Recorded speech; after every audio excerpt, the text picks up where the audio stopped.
Mesdames et messieurs, bonjour et bienvenue dans cette émission Talent en couleur. Nous recevons pour vous aujourd'hui deux invités pas des moindres, des talents en couleur. À ma droite, Nicolas Arotantuko. Il est entrepreneur agricole. Nicolas, bienvenue dans cette émission. Merci beaucoup, monsieur le journaliste. Et à ma gauche, celui que j'appelle son parrain, celui que donc le peuple béninois, le monde universitaire connaît, je veux nommer le docteur Franck Rambete. Docteur, merci donc d'être avec nous sur ce plateau. Merci et bonjour, chers journalistes. Merci de nous avoir invités. Alors, aujourd'hui, nous allons parler entrepreneuriat. Nous allons parler d'un homme, nous allons parler de Nicolas Arotantuko. Un livre a été publié sur lui, un livre donc dénommé, intitulé « Nicolas Arotantuko, clé de succès d'un entrepreneur agricole ». D'entrée, Nicolas, qu'est-ce que ça fait de se savoir personnage d'un ouvrage, de se savoir ou de savoir qu'on est cité en exemple dans un livre? C'est un plaisir pour moi d'être là pour pouvoir parler, je dirais, pour pouvoir parler de moi en quelque sorte.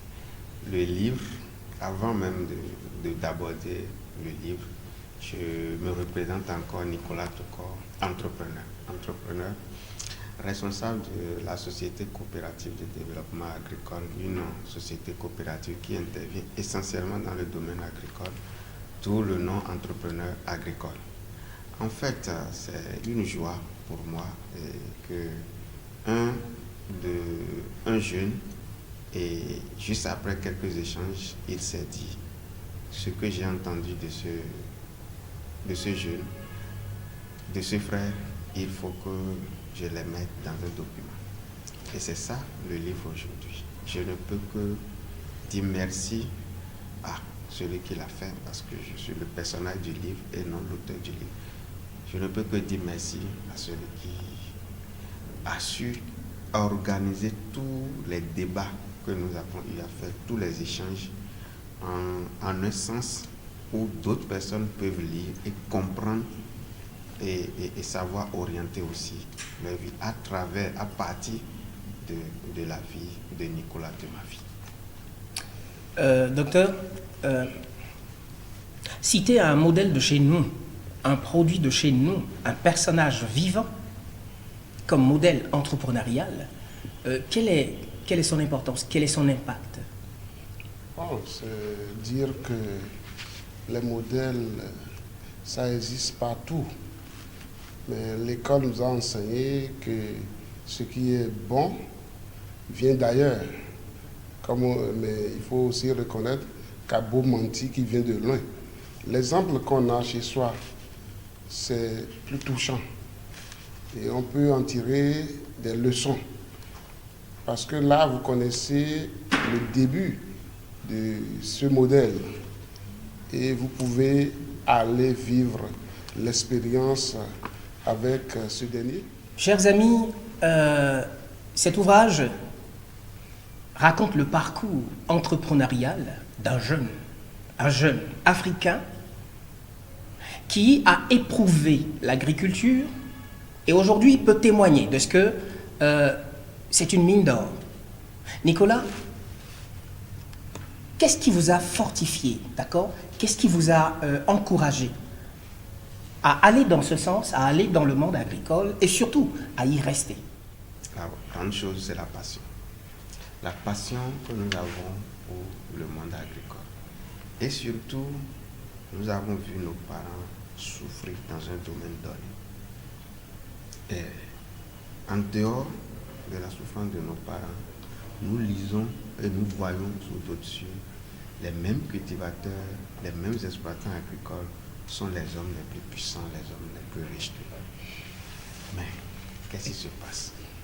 Est-ce que nous sommes maudits ou c'est la manière de faire qui fait que nous avons cette disparité nette entre le cultivateur de notre pays et le cultivateur des pays dits entre guillemets développés? Donc nous avons analysé beaucoup de paramètres et après toutes les analyses, nous nous sommes dit, bon, nous avons plusieurs passions, mais allons essayer cette activité pour voir. Et moi, le premier essai que j'ai eu à faire, ça a donné plus que tout ce qu'on me disait de l'agriculture. Donc j'ai dû dire, bon, il faut continuer un peu pour voir. Et d'essai en essai, j'obtiens des résultats positifs.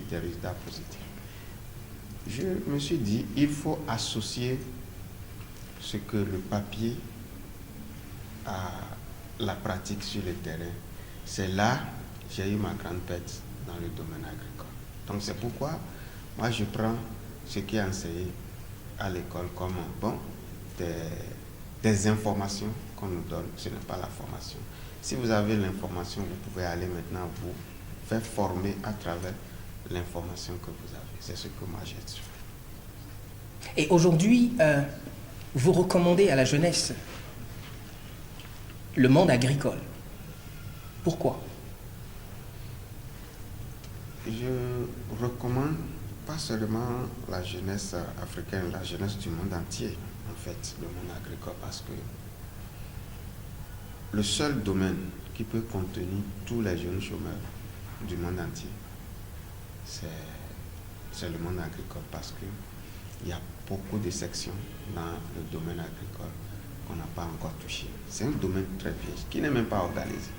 Il faut qu'on se dise la vérité. C'est pourquoi nous, on demande à la jeunesse de quitter le monde de la confusion et d'embraver le monde de la pratique, le monde réel. Parce que quand tu es dans le monde de l'agriculture, tu peux être commerçant des produits agricoles, tu peux être transformateur, tu peux être tout. Il y a des réalités que toi-même tu vis, qui ne s'apprennent nulle part. On ne peut jamais les apprendre dans une école. Donc c'est toi-même qui vas les vivre et qui vas les comprendre. Et c'est à partir de toi-même, c'est à travers tes vécus que tu pourras trouver des solutions à ça. Et ce sont ces solutions qu'on organise. Et que tu organises ces solutions et que tu proposes à d'autres personnes en échangeant. Notre moyen d'échange ici, c'est l'argent. Et en prenant de l'argent. Et c'est là on dit voilà, c'est lui qui m'a proposé cette solution, ainsi de suite. D'où vient le mot consultant, les consultations, tout ce que nous faisons. Donc, le monde agricole aujourd'hui reste un monde très vierge. Un monde qui peut contenir tous les jeunes. On ne dit pas d'aller nécessairement à la production, mais il y a plusieurs maillons sur lesquels on peut investir pour pouvoir devenir quelqu'un. Docteur, Nicolas présente l'école comme le monde de la confusion. Vous êtes professeur d'université. Dans le livre d'ailleurs, le livre donc tire comme leçon du parcours de Nicolas qu'il ne faut pas se fier à l'école aveuglément. Quelle est votre réaction? Alors c'est vrai, et ce n'est pas dans les écoles d'entrepreneurs que sortent les meilleurs entrepreneurs. L'entreprise, en toute chose, c'est par expérience. Il faut s'affronter aux réalités de votre environnement, détecter les besoins de la communauté, y travailler, apporter des solutions. L'école ne vous donne que les bases. Ceux qui demeurent dans cette illusion que l'école est la clé du succès, ils se prennent à leur propre piège à la fin. Ils deviennent des chômeurs. Et ils sont déboussolés. Ils n'ont pas suffisamment d'outils pour s'adapter à leur environnement et dénicher les contraintes, les opportunités pour pouvoir en faire une activité génératrice de revenus. Donc sur ça, il faut qu'on change de paradigme. Il faudrait que la jeunesse, ceux qui vont à l'école, observent autour d'eux et voient quels sont les secteurs qui marchent, où est-ce que se situent les problèmes, comment s'adapter et apprendre. Il faut vite finir avec l'école et s'adapter à l'école de la vie. apprendre de la vie, apprendre de votre environnement et avancer. Ce livre raconte donc le parcours d'un entrepreneur, surtout agricole, hein, le parcours de Nicolas Froton-Toucan. Et ici, quand vous lisez donc le parcours de Nicolas, vous vous rendez compte que Nicolas est particulièrement ce que j'appelle un vagabond entrepreneur, un entrepreneur vagabond. Il est passé donc de l'ananas, il est passé à l'élevage de poules, de poulets, en fait de poules bicyclettes ou de poulets bicyclettes. Il est passé donc à la production, à l'élevage du bétail. Il est passé à tellement de choses et tellement de choses et tellement de choses. Mais tout en restant dans l'agriculture. Nicolas, pourquoi ce vagabondage? Et particulièrement, pourquoi ce vagabondage dans ce sillage précis, l'agriculture? Quand on parle de l'agriculture, c'est tout. Et quand vous prenez, ça peut être une erreur que nos parents avaient faite. Et quand vous prenez un cultivateur, un paysan, il doit faire l'élevage, il doit faire production végétale, il doit, même transformation, il doit le faire. Parce que quand vous avez un paysan ne peut pas aller maintenant au marché acheter de moutons par exemple pour pouvoir faire peut-être gérer ses besoins ou bien faire une cérémonie. Non, il doit avoir ça à côté. Peut-être pour lui n'arrive pas à le suffire, il va acheter, compléter. Là c'est bon. La production végétale ne donne pas toutes les saisons. Il y a des saisons pour la production végétale. Donc quand vous finissez de produire et peut-être vous allez finir de vendre, mais les animaux sont là que vous allez encore vendre pour pouvoir compenser, pour pouvoir gérer vos besoins de tous les temps. Donc, il faut, quand vous êtes dans un domaine, il faut aller dans les sections qui peuvent vous aider, qui peuvent vous accompagner dans ce domaine. Moi, je n'ai pas commencé par l'ananas. J'ai d'abord commencé par la production de piments et de tomates. Quelque chose qui m'a été déconseillé par les conseillers agricoles dans le temps, que non, les deux ne se font pas ensemble. Moi, j'ai vu mon père le faire presque toutes les saisons. Les deux ensemble. Moi, j'ai dit, bon, je vais faire les deux. Puis je voulais faire une production contre saison. Et je l'ai fait. Ça a donné.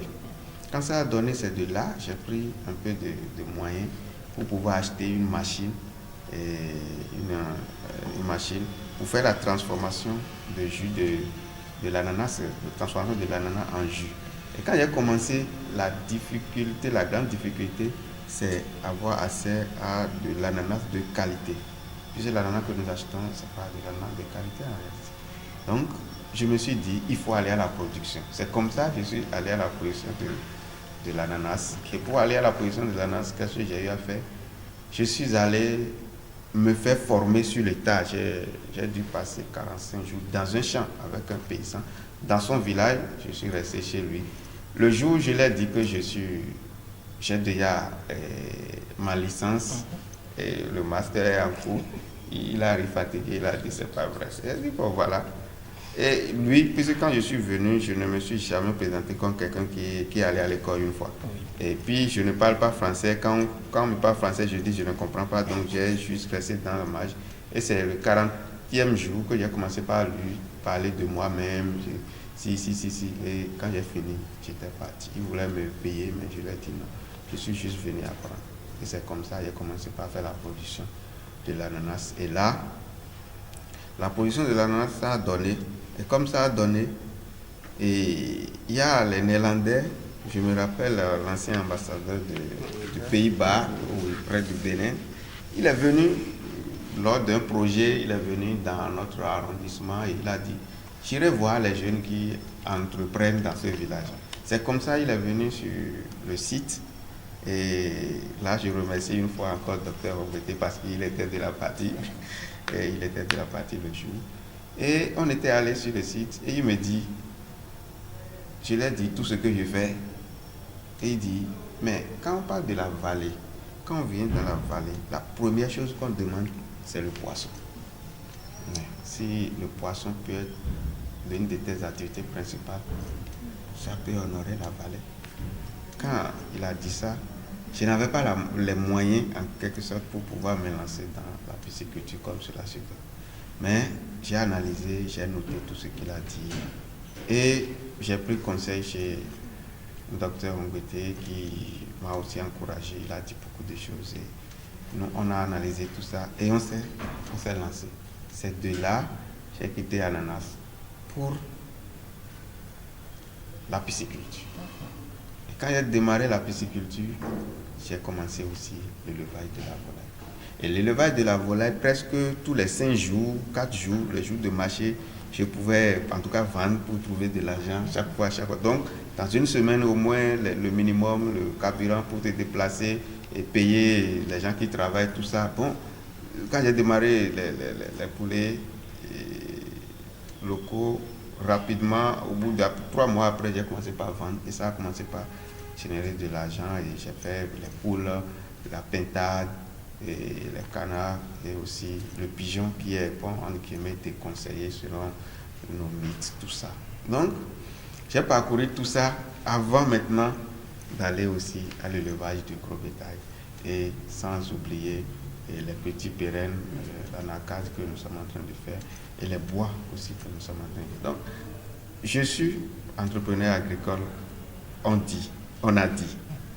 Et pourquoi ne pas embraver, si je veux rester à l'étape de production, pourquoi ne pas embraver presque tous les maillons de la production?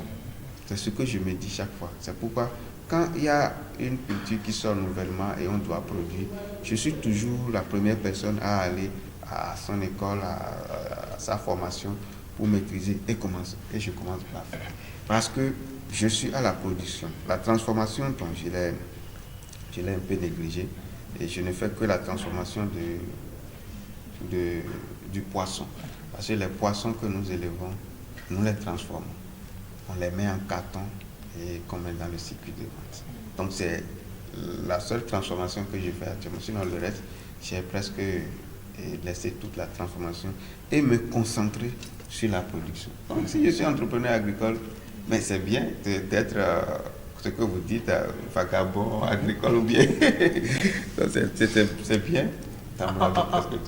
En quelques mots, quels sont les avantages d'être un vagabond dans un domaine précis, de toucher à tout? Quels sont les avantages? Les avantages sont multiples parce que dans l'agriculture, même si vous avez passion, tout ça là, et ça ne donne rien, vous allez abandonner. Donc, le premier avantage d'abord, c'est que vous avez des revenus. Ça, vous avez des revenus. Et les autres, vous créez d'emplois. Et vous faites ce qu'on appelle l'animation de la vie locale. Parce que quelqu'un qui vient dans votre local, quelqu'un qui vient au Bénin, et il veut acheter quelque chose au Bénin, il peut trouver la chose en qualité et en quantité pour pouvoir acheter. Donc, vous faites l'animation de la vie économique et vous créez d'emplois parce que ce que vous faites, ce n'est pas vous seul, vous ne pouvez rien faire. Donc c'est des gens qui doivent travailler sur toute la chaîne jusqu'au bout. Docteur, je voudrais que vous rebondissiez sur cette question. Quels sont les avantages d'être qui il est, un vagabond agricole? Alors, comme il l'a dit, je vais souligner certains aspects. Être vagabond agricole, comme vous le dites, fait beaucoup de spéculations, l'élevage, la production de différentes espèces et variétés, tout ça. Et ça a beaucoup d'avantages. Comme il l'a dit tantôt, il fait de l'épargne. Et il ne dépendra plus des financements, des banques, etc., qui sont contraignants. D'accord, le remboursement est contraignant. Donc une diversification agricole, ça a beaucoup d'avantages. Ça crée de la richesse, ça crée de l'emploi et en même temps vous constituez un marché. Tout le monde vient vers vous, s'approvisionner et tous les jours vous avez des revenus. Un agriculteur polyvalent ou vagabond comme vous le dites a beaucoup d'avantages, d'accord? Et il a presque tout à sa disposition. En même temps, il offre tout aux autres. Il devient alors un leader dans son milieu, dans son environnement. Donc, tout le monde a couvert lui. Il est en même temps banquier, organisateur, producteur, marché, tout. C'est une entreprise. Un entrepreneur ne s'accroche pas il a plusieurs cordes à son arc. Et celui qui a plusieurs cordes à son arc, il est réfléchi. Nous tendons déjà donc à la fin de cette émission. Rapidement, 2 questions pour clôturer. Docteur, le livre raconte, dans le parcours entrepreneurial de Nicolas, le livre raconte que Nicolas a investi sur fonds propres au début. Et plus tard, il a trouvé l'idée de se mettre en association, de se mettre en communauté d'investissement. Vous, en tant que professeur d'université, en tant que personne ressource, personne aguerrie donc, dans le domaine de la gestion de l'entreprise, quelle est votre analyse?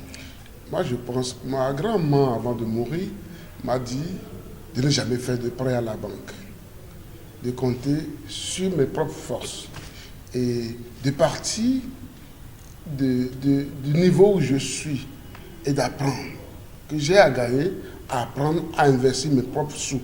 Que si je mets mes propres sous dans une activité, mon cœur est là où se trouve mon argent et je me bats pour réussir. Mais quand tu prends du pain, tu peux te dire, si ça ne marche pas, je disparais de l'endroit et parfois c'est la honte. Se mettre en communauté, c'est ce que nos parents faisaient quand il n'y avait pas la banque. C'est des tontines, c'est des épargnes. On est dans la même culture ou bien les mêmes activités. On s'associe pour investir. Quand l'autre a des besoins, on peut se cotiser quelques sous, on le donne, il développe son activité et ça tourne. Sans intérêt. Nos sociétés étaient plus organisées. Mais l'école est venue imposer la banque avec les assurances, les garanties et tout. Malgré cette théorie de l'école et les banques qui sont installées, ça n'arrange pas un entrepreneur. Quand vous appuyez au début de vos investissements sur un financement extérieur qui n'est pas endogène, qui n'est pas propre à vous, ça vous suicide, c'est la corde au cou, vous allez vous étrangler. Merci docteur. Une dernière question et ce sera donc le mot de la fin pour mes invités. Nicolas, de la coopérative, vous êtes passé aujourd'hui à une société. Parlez-nous de cette société et de ses services. En quelques mots. Ce n'est pas de la coopérative. La coopérative existe toujours. Ok, d'accord. La coopérative s'occupe de la production. Mais la société, c'est une société, c'est comme un cabinet conseil qui conseille, qui oriente ceux qui veulent se lancer dans le domaine agricole en fait. Aujourd'hui, nous observons, nous voyons, il y a des gens qui sont très occupés par leur service. Ils sont très occupés par le temps. Ils n'ont même pas le temps, mais ils ont les moyens et ils veulent investir dans le domaine agricole. Donc aujourd'hui, nous avons mis en place cette société pour leur permettre de réaliser leurs rêves. C'est-à-dire d'aller à l'agriculture sans être sur le terrain. Sans être sur le terrain, puisqu'ils achètent le domaine, on fait l'étude du domaine et on leur fait l'exploitation, tout ce qu'ils peuvent faire sur le domaine, on leur fait tout. Et eux-mêmes, c'est à eux maintenant de mettre les moyens à disposition. Nous faisons et le résultat est là et ils nous remboursent notre service. Ils nous payent notre service. C'est un peu ça. Mais la coopérative ne peut pas. Nous sommes une coopérative de production et non une coopérative de service. Donc on ne peut pas se lancer. Nous sommes dans un pays régi par les tests, par les lois ou par nous-mêmes, avec, comme ce que j'ai l'habitude de dire aux journalistes, avec votre affaire de déontologie, vous-même vous êtes limité. C'est cela. Vous n'êtes pas libre, vous ne pouvez pas dire certaines réalités. Il y a déontologie, c'est la même chose dans l'agriculture aussi, il y a déontologie là. C'est aussi la même chose dans la création, dans les entreprises aussi.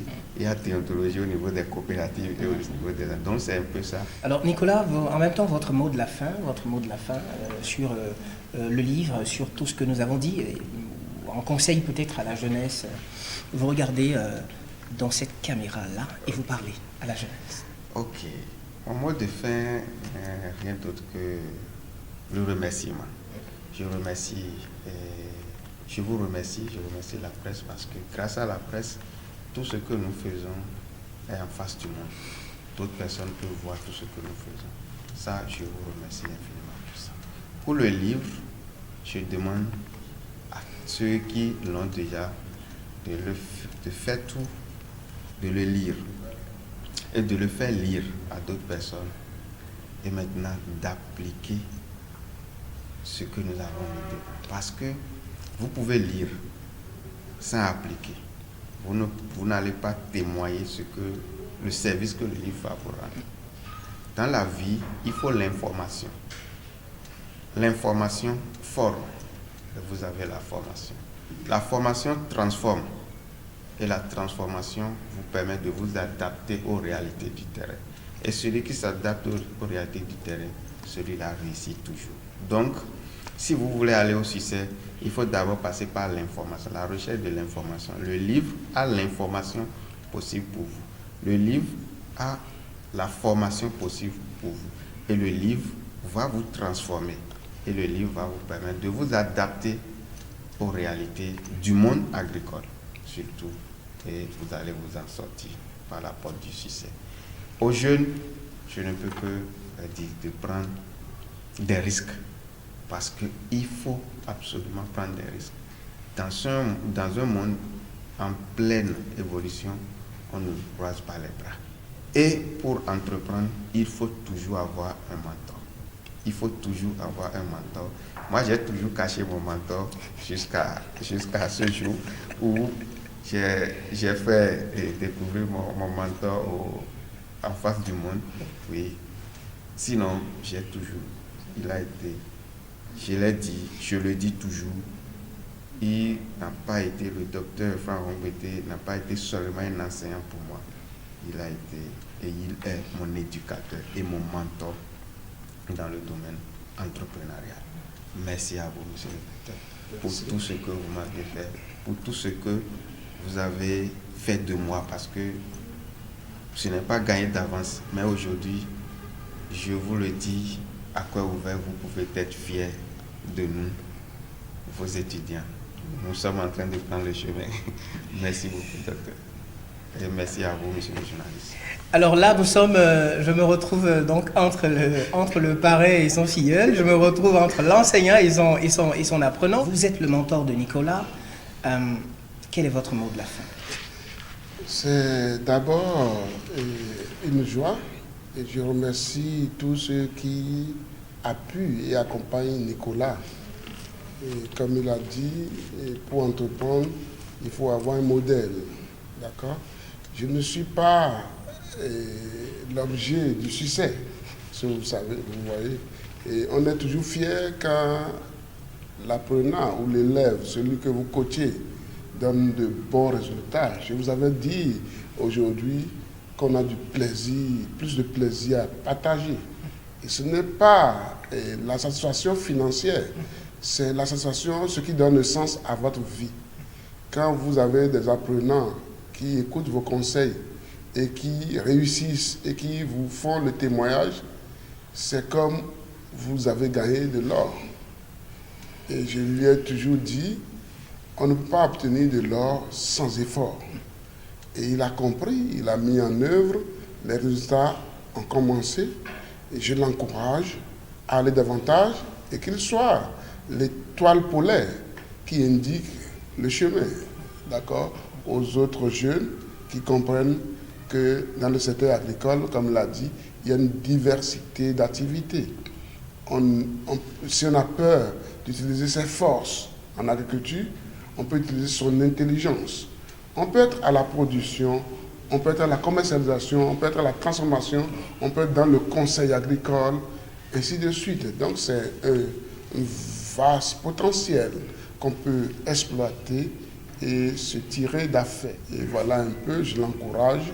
Je vous remercie, cher journaliste Mathias et Enfant, pour l'accompagnement, pour avoir révélé Nicolas et avoir mis vos caméras, la lumière sur lui pour le porter. Et je pense que ce n'est que le début, d'accord? Et l'aventure continuera. Oui, c'est ça. Merci. Merci à vous, chers invités. Nicolas, merci. Docteur, merci bien. Chers téléspectateurs, nous vous disons merci. Ce livre, Nicolas Rotontuko, Clé du succès d'un entrepreneur agricole, c'est un livre à avoir à tout prix, un livre à acheter à tout prix. Le livre n'est pas cher, le livre est seulement à 5 000 francs. 5 000, eh bien, pour avoir accès à l'information qui vous donne de la formation en même temps, pour vous épanouir, pour vous établir, je crois que ça vaut la peine. Nous avons appris donc pendant longtemps de l'extérieur. Nous avons appris pendant longtemps des personnes qui ont réussi à l'extérieur. Alors si aujourd'hui on nous parle de ceux qui ont réussi chez nous, ça suppose quoi? Que quelles que soient les difficultés que nous affrontons dans notre pays, quelles que soient les difficultés que nous connaissons en Afrique, nous pouvons aussi réussir, suivre donc ces modèles qui ont réussi afin de pouvoir expérimenter le même succès et pourquoi pas plus. Ce livre est à avoir dans tous les foyers à tout prix.